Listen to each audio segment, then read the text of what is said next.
The wind moved slowly over the ancient alien graveyard. It carried dust, silence, and a heavy smell of decay. Broken tombstones stood like sharp teeth across the land. No one visited this place. Not even the bravest travelers, but under one of the stone mounds, someone was still alive. She could not move, could not speak.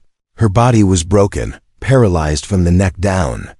But her mind was sharp, her thoughts screamed. Her name was Yara, and her family had buried her here alive. They called her a burden, cursed by the gods.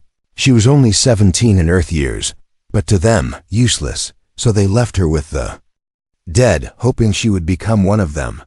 Hours turned into days, days into weeks. Yara stayed alive only by sheer will. She had no food, no water, just a weak signal device near her head. Her tongue could not move.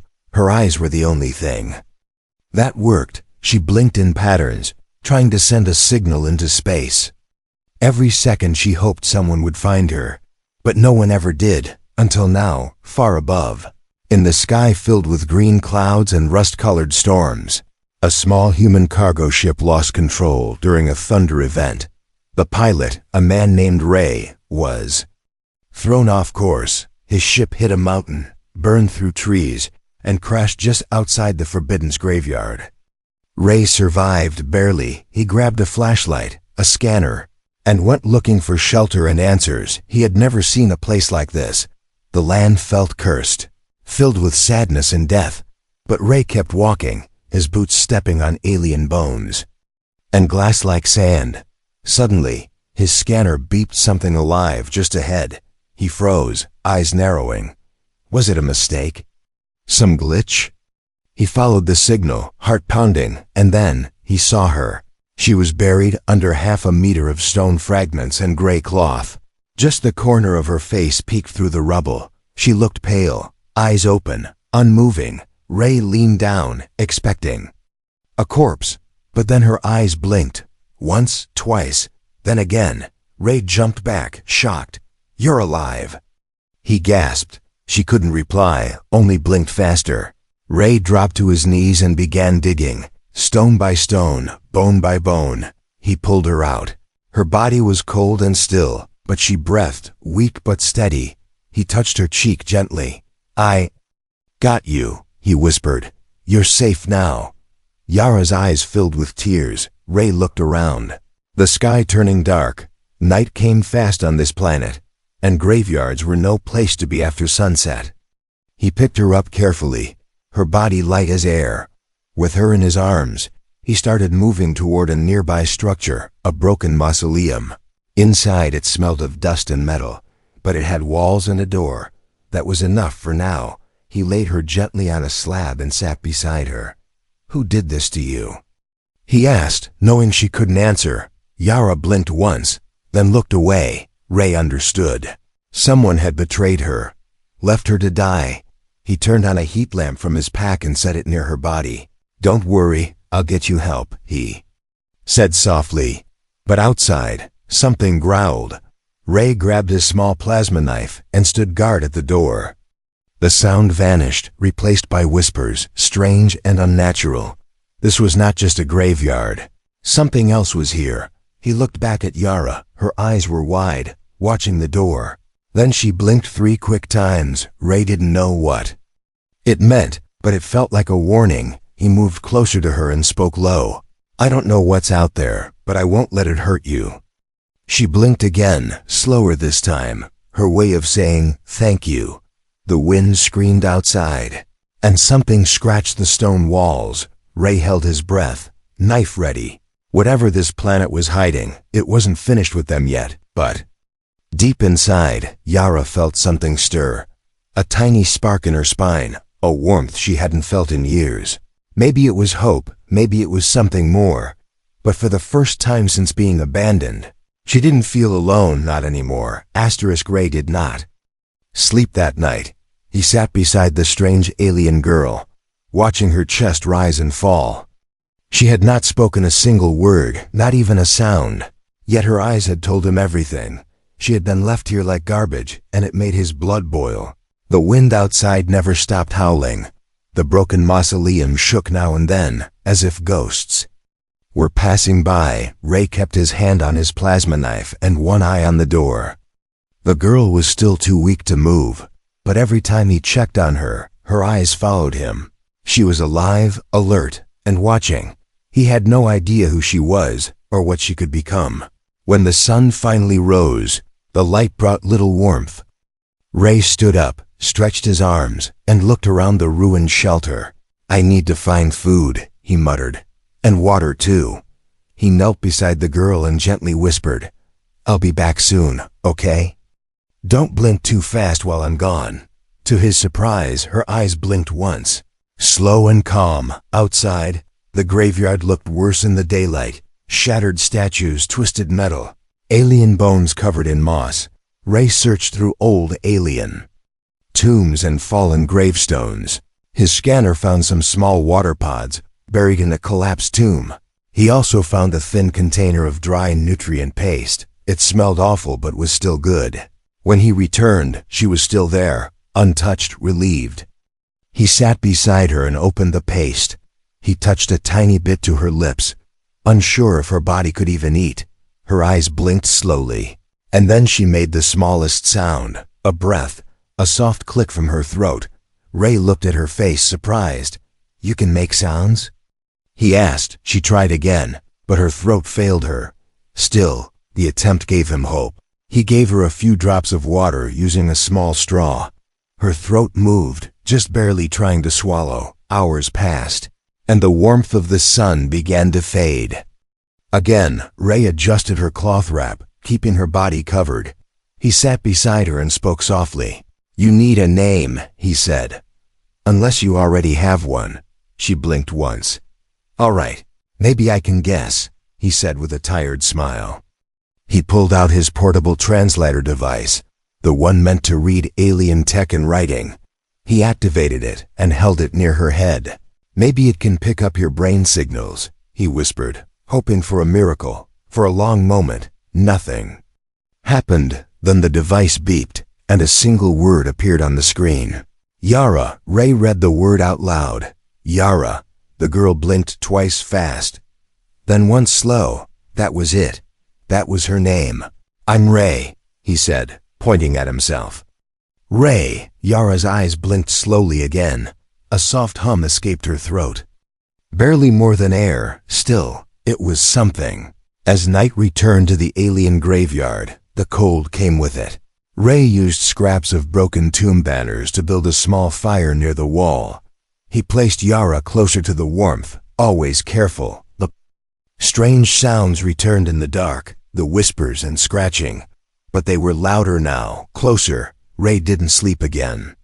Something was coming. He could feel it. He stared into the dark corners of the mausoleum, his knife in one hand and the other resting near Yara. Then, without warning, Yara's eyes widened. She blinked in a fast, panicked rhythm. Ray turned to the doorway just in time to see a shadow move across the entrance. Something watched them from outside, silent and still. Ray grabbed a stone and threw it.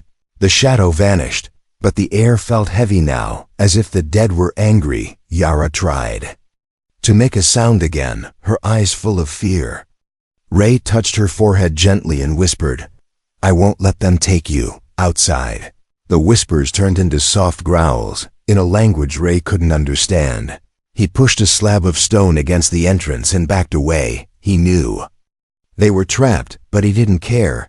She was supposed to be dead, but she was still breathing. And if the universe didn't want her to live, then he'd fight the whole universe to keep her alive. Ray had heard many sounds in his life engine roars, alien sirens, even battlefield screams.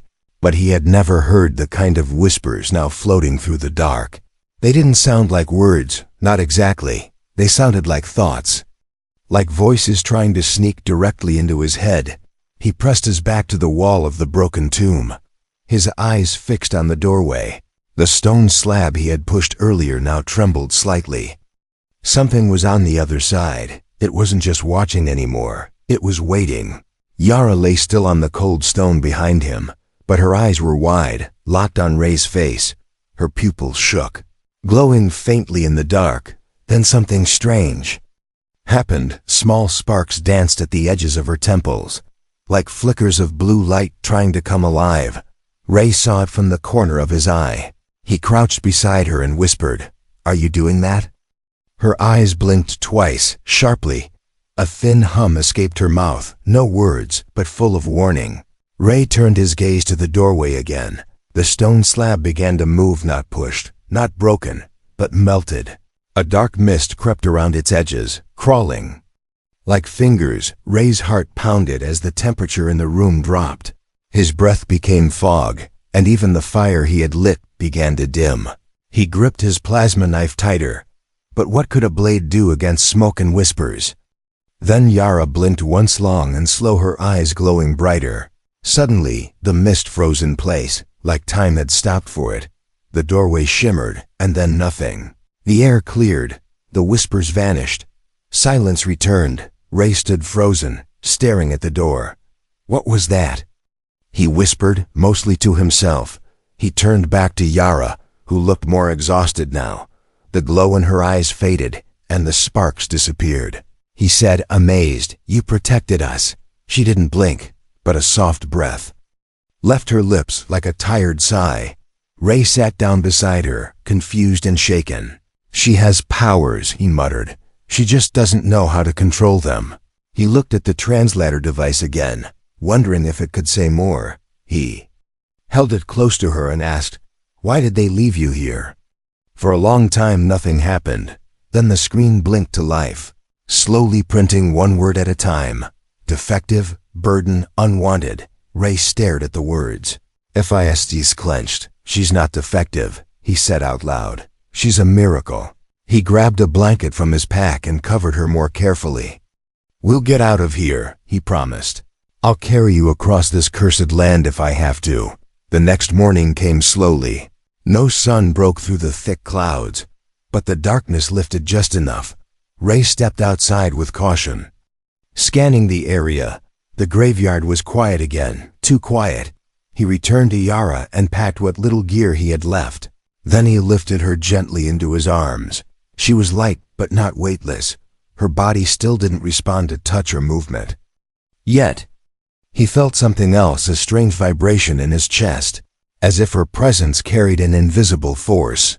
They moved past ancient statues and fallen towers. Ray walked for hours, never stopping. Strange animals watched from the rocks, but none dared approach. Maybe they sensed something inside the girl he carried. Or maybe they feared the same thing Ray now feared. Whatever hunted them last night was not done yet. As they reached a wide crater, Ray spotted something shining below. Half buried in the dirt was a wrecked alien shuttle. Its hull cracked, wires exposed, but it looked large enough to shelter inside. Ray changed direction immediately, climbing down into the crater. Inside the broken shuttle, he found old supplies, some power left in the emergency systems. He placed Yara on a padded bench and scanned the area for threats. For the first time since the graveyard, he took a long breath. But as he looked back at Yara, he saw her eyelids twitch. Her mouth opened slightly, and her lips moved. Then came the softest sound, a word, not quite in English, but real. She was trying to speak. Ray knelt beside her, eyes wide. "What did you say?" he asked. She blinked slowly and whispered again, a little louder. He didn't understand the language, but her tone was clear. She was afraid. She looked toward the cracked window of the shuttle. Something was out there, and it was coming. Ray didn't sleep, not because he wasn't tired, but because Yara's voice still echoed in his head. That one word, soft and broken, had more power than any scream. She had spoken, even when her body was frozen and failing, and now she stared out of the broken shuttle window as if something terrible was waiting outside. The crater they had climbed into was deep and cold. Sharp rocks circled the old alien shuttle like jagged teeth. No paths out, no easy way up. It was the only safe place Ray could find, but now even that felt like a trap. He checked the scanner again, hoping the threat had passed. Nothing showed up, no movement, no signals. But the silence was too perfect, and Ray trusted his gut more than machines. He turned to Yara and whispered, "What did you see? What are you afraid of?"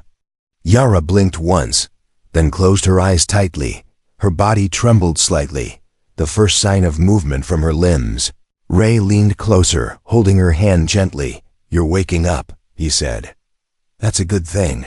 Suddenly, a soft pulse of blue light flowed across her skin. It started from her fingers and climbed up her arms. The light was not hot or bright. It was calm, steady, like water flowing under her skin. Ray stepped back, shocked. The emergency lights inside the shuttle flickered, reacting to her energy. Screens on the wall turned on, one by one. Symbols and numbers scrolled across them in a language Ray couldn't read. He looked at Yora, whose eyes were now open again, glowing softly with that same blue light. "Is this you?" he asked. She blinked twice, slowly, and her lips moved again. This time the translator buzzed to life, showing one word: awakening. Ray sat down beside her, stunned. "Awakening what?" he asked. The screen blinked again. Memory, core, shield. The shuttle trembled as if something outside had stepped closer. Ray grabbed his weapon and ran to the broken hatch. He looked out but saw nothing, just sharp shadows and cold wind. But something was there. He could feel it, not alive like a creature, but heavy, like an old machine waking from sleep. He turned back to Yara. She had raised one hand slightly. It floated just above her chest. Trembling, blue energy curled around her fingers like smoke. Then, in a burst of light, the shuttle walls lit up with glowing lines. Ancient tech hidden in the walls responded to her presence. "Yara," Ray said quietly, "what are you?" Her eyes turned to him, calm but distant. The translator showed her answer, "I don't know." Before Ray could ask more, a deep hum shook the floor beneath them. A piece of the crater wall cracked and fell, revealing something massive behind it. A large figure, shaped like armor, but half buried and broken, began to rise. It looked ancient, covered in vines and dust, but its single red eye flickered on. Ray backed away slowly. The thing climbed out of the ground like it had been sleeping for centuries, and now it had heard Yara's awakening. It turned its head toward the shuttle and took one heavy step forward. Yara made a small sound, not fear, but focus. Her eyes locked on the machine outside, and the blue light around her grew brighter. Ray felt the heat coming off her skin now, not burning, but powerful. She was no longer just a broken girl lying in silence. She was something more, something ancient, something dangerous. The machine outside raised its arm, and a beam of red light charged at its center. Ray ran to cover her with his body, but before the beam could fire, the shuttle lit up from the inside. Yara's light shot through the walls. Like lightning, a transparent shield formed around the entire shuttle in 1 second. The machine's beam hit the shield and bounced back, blasting part of the crater wall. Ray stared in awe. Yara had created the shield without moving her body. She closed her eyes again, breathing slowly, her strength fading. But the message on the screen blinked one more time: protect. Ray held her hand tightly and nodded. "I'll protect you too," he whispered. No matter what she was, no matter what was coming, he wasn't leaving her behind. Not now, not ever. The signal came without warning. A sharp beep from Ray's wrist device made him jump. He looked down, thinking it was a scan alert or maybe a warning from the shuttle systems. But instead, it showed a message, a transmission, encrypted and marked urgent, not from Earth, not from any human network. It was alien and old. Ray tapped the screen carefully, unsure if opening it was a mistake. The message began to play, not in voice, but as a slow stream of symbols. The translator worked hard, blinking, buzzing, finally showing one line of text. "If the defect lives, correct the error at once." Ray felt a cold chill run through him. It was about Yara. Someone out there knew she had survived, and they didn't come to help. They came to silence her. He turned to her quickly. She was sleeping or unconscious, her breath soft, her body still glowing faintly. Whatever power had awakened inside her had now gone quiet, resting. But Ray could feel something deep inside the ship changing, like the walls were listening. like the ship itself knew her name. Then, another sound came from outside the shuttle, not the whispers from the graveyard, not the growl of monsters. This was mechanical, precise footsteps, armor moving, weapons humming. Ray peeked through the cracked window and froze. 3 figures were walking toward them, tall, armored, their eyes glowing like fire under the metal masks. Their robes flowed with noble symbols, but their faces were empty. They looked like soldiers, but not here to fight a war. They were here to erase a mistake. One of them raised a device and scanned the shuttle. Ray ducked, holding his breath. But the scan didn't attack. It only confirmed something. The leader spoke in a voice like static and dust. "Target is inside." Ray moved to Yara and whispered. "They found you." Her eyes didn't open, but her fingers twitched slightly. He grabbed his plasma knife and stood guard by the door. The alien soldiers moved with slow steps. Confident, they didn't see Ray as a threat. He was just a human in their way. But Ray had already decided he wasn't letting anyone take her. Not after everything. He waited, hidden behind the half-open hatch, as the first soldier entered. Ray leapt forward and stabbed the knife deep into the creature's neck joint. The soldier staggered, sparks flying, collapsing to the floor. The second turned fast, too fast, and fired a stun blast. Ray took the hit in his side and fell, pain spreading through his ribs. The third soldier raised a heavy staff and pointed it toward Yara. "No," Ray gasped, crawling toward her. The staff began to glow, but before it could fire, the shuttle's walls lit up again. Blue lines shot across the metal, forming symbols and runes that no one alive had seen in centuries. A burst of light came from the bench where Yara lay. She opened her eyes, glowing bright. Her voice came out, still weak but filled with power. "Enough." The staff shattered in the soldier's hand. A wave of force blasted the 2 remaining soldiers out of the shuttle. Ray covered his face, the light too strong to look at. When the dust cleared, Yara was sitting upright, not fully healed, not fully awake, but stronger than before. Ray stared at her, speechless. She looked at him and whispered, "They came to kill me." "Why?" Ray asked, holding his side. She closed her eyes for a moment. Then the translator lit up again. "I was born wrong, but I carry something old. Something they fear." Ray nodded slowly. "They're afraid of you because of your power." Yara looked down, then back at him. "They will send more, stronger." Ray reached for her hand. "Then we'll be ready." He smiled through the pain. "You're not alone anymore, outside." The fallen soldiers vanished in a flash of light, teleported, reclaimed, or erased. The sky above the crater turned darker, storms gathering again. More would come. But now, Yara was no longer a silent girl waiting to die. She had awakened. And Ray stood beside her. They were not running, not anymore. The rain began to fall sideways, sharp like glass. It hit the metal of the wrecked shuttle in fast-ticking beats. Ray pressed one hand to his side, blood leaking through his shirt. He had tried to act strong in front of Yara, but now his body was failing. Yara watched him from the bench, her glowing eyes dim with worry. She couldn't speak anymore, not without pain. Her lips trembled as she looked at him, her breathing uneven. She wanted to move, to help, but her body refused. Ray collapsed to the floor with a grunt. His vision spun, and the world faded at the edges. He whispered, "Yara, run if you can." But of course, she couldn't. She had never even taken a single step in front of him. Then she heard something outside the shuttle. Footsteps, but not armored ones this time. These were heavier, slower, but larger. The crater trembled as something climbed down from above. Through the cracked window, Yara saw it.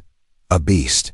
But not alive, not fully. It walked like a machine, its limbs glowing with old red symbols.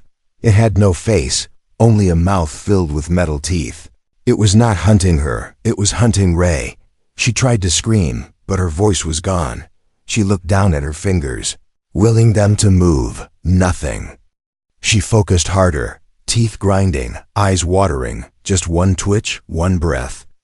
One spark, anything, and then something clicked inside her chest. Not a sound, but a feeling, like a door unlocking. The blue light inside her heart flared again. Her hand shook, not much, just a tremble. But it was enough. She focused on that. Tremble. Fed it with everything she had. Pain hit her like fire, but she didn't stop. Her arm lifted slowly, her fingers curled. She pushed herself up, shaking, falling halfway before she caught herself. On the floor, Ray tried to open his eyes. He thought he was dreaming. He saw her Yara standing, her legs wobbling, her arms stretched out, body glowing from within. The beast outside ripped open the shuttle door with a snarl. Metal bent and screamed, and cold wind rushed in. Yara stepped in front of Ray and raised her arms. She didn't know how to fight, didn't know what would happen, but she stood anyway, like a shield made of light and will. The beast charged. Yara's hands pulsed with energy, a wave of force shot out from her, not fire, not sound, just raw power. It hit the creature in the chest, blasting it backward out of the shuttle. Ray groaned behind her. Whispering her name, Yara turned. Falling to her knees beside him, she cupped his face in her glowing hands and said her first clear word. "Stay." Ray smiled weakly. "You moved," he whispered. She nodded, her whole body shaking, but her eyes full of fire, not just alive, not just awake. She was standing on her own now. The beast roared outside, trying to rise again, but the crater floor began to crack. Yara's energy was spreading through the ground itself. Ancient symbols lit up across the rocks, reacting to her presence. She didn't know what she was doing, only that she had to protect him. The earth beneath the beast opened like a mouth, and the creature fell into the glowing pit with a final scream. Then silence. Yara collapsed beside Ray, her energy fading, but this time, she wasn't just a body he carried. She was fighting with him, step by step. Ray touched her face with shaking fingers. "You saved me," he whispered. Yara blinked slowly and whispered back, "You saved me first." Outside, the crater sealed itself. The storm above broke into quiet, and for the first time in days, the silence felt peaceful. No one had ever knelt before her, not when she was born, not when she was young, not even when her eyes began to glow. But now, the first to kneel was the same family who had once left her to die. Their ship landed just beyond the crater, large and shining, filled with royal marks and banners. They didn't come to rescue her. They came because they had seen the signals, the power, the impossible truth that had reached even the outer stars. The broken girl they threw away was still alive and now dangerous. Ray stood beside Yara, still holding his side where wounds had barely healed. She stood with her back straight, supported by her own legs, glowing softly from within. Every step she had taken since that day in the shuttle was slow, painful, but hers. She no longer needed to be carried. The ramp lowered, and figures in rich robes stepped out. Her father was among them, eyes wide, voice stiff. "We thought you were beyond help," he said. She did not answer. Another figure stepped forward. Her sister, the one who used to laugh when Yara fell. She said, "We didn't know you had awakened this ability." Still, Yara stayed silent. Her hands glowed faintly at her sides, but not in anger. Ray looked at her, unsure what she would say. He could feel the weight in the air, like everything was about to break. One of the elders stepped forward, bowing slightly. "We come to offer peace," he said, "and to ask you to return." Yara turned her head slowly, her eyes locking on the elder. The translator activated softly beside her. Return to what? A grave? A memory? A lie? They had no answer. The wind carried only silence through the crater. Ray stepped forward, placing a hand gently on her shoulder. He didn't speak for her. He didn't need to. But he stood beside her, as always. Yara turned back toward the crater edge where her journey had begun. The broken ship, the dust, the cold rocks, all of it behind her now. She looked forward toward Ray's small ship, waiting on a nearby hill, not fast, not beautiful, but real, and full of freedom. That was her choice. She faced her family one last time, and then she spoke, not through a device, not in a whisper, but with her real voice, shaking but strong. "Am not yours anymore." And with that, she walked away, her feet steady, her path clear. Ray followed, not as her protector, but as her equal. Together, they climbed toward the light of a new sky. Each step from the graveyard echoed louder than any scream. Not a step of pain but of rebirth. The world had buried her once, but she had risen, not a burden, not broken, but whole and chosen.